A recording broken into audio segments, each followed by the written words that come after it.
All right, good morning, everybody. I want to do an update on some biblical prophecy we've done. Um, Revelation chapter 11 was the rise of Israel after the 1,260 days, which is a day for a year and a year for a day, Bible prophecy.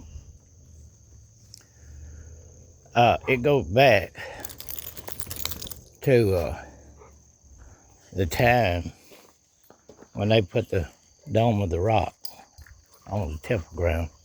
There was still some sects up to that time. They don't have all the records, but the Israelites did continue that up until then. Then not long after comes the Crusades, bloodiest wars in history.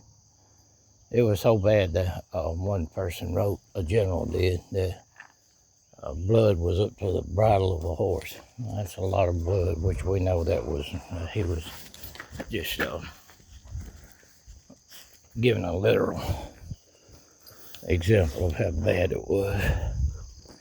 Now, that started Yeshua's last generation that he spoke of. A generation so wicked it would not pass until all the prophecies of Revelations came true. So that's what we have done on LinkedIn. We went into those prophecies of Revelation chapter 17, the great harlot, seven-headed beast. I've explained how those beasts up to the Roman Empire and Yeshua's crucifixion was physical and spiritual, with a slide on spiritual, was both.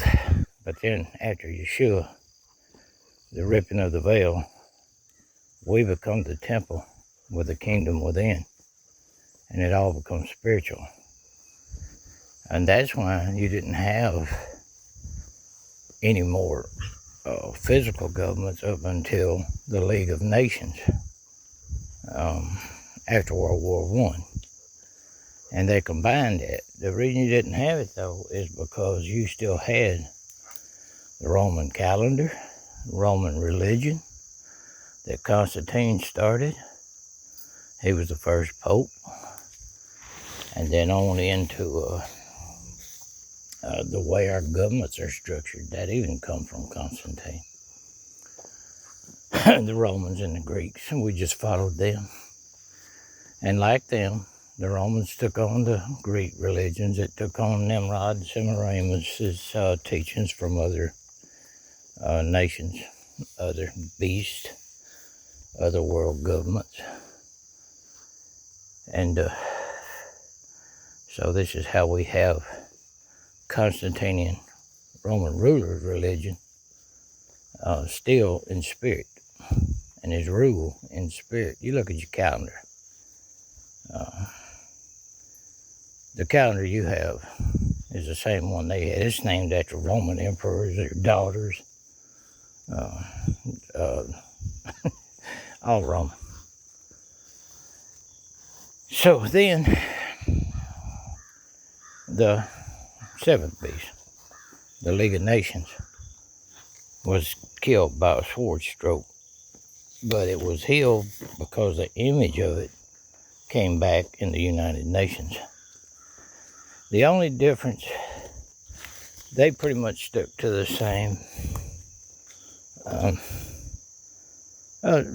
just the same format, same thing, same principles as the League of Nations, except for they designed a security. They built in a security council. And basically where all the nations would have to use the U.S. dollar as its currency to buy, sell, and trade with, which that's what it tells you in Revelation chapter 13.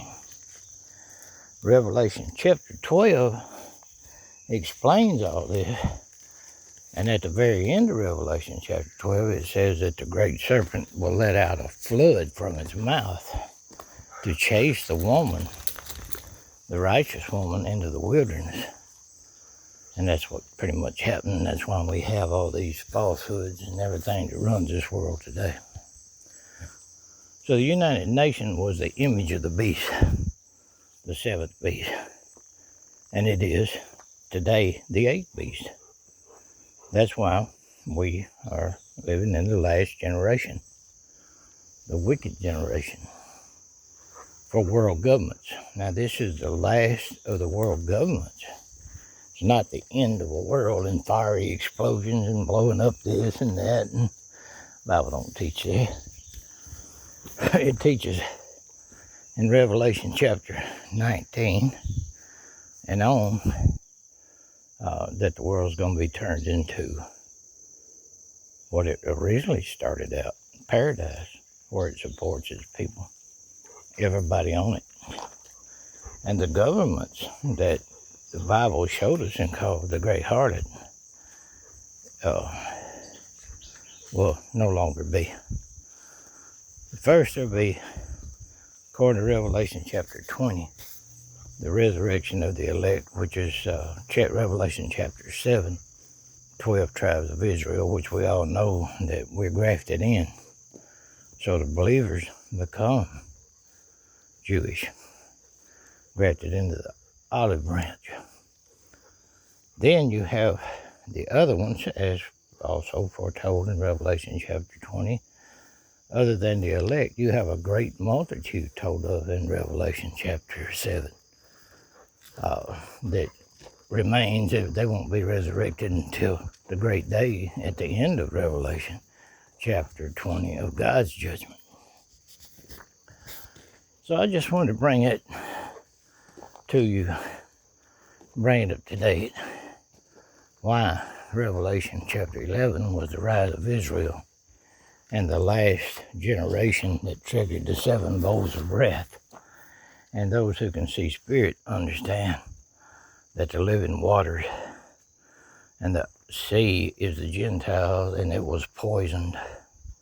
See that the springs of fresh water, fresh truth, were all poisoned. God took all of his truth away. And like Korah in the desert, and his tribes in the desert, that's pretty much where we are. But the Bible promises that the springs of living waters are once again flowing in the desert. And they're flowing today. Okay, Tucker, you've had enough time out. Let's go in. Time for breakfast. God, no, buddy. You don't want to go in. Anyway, that's my update for this morning.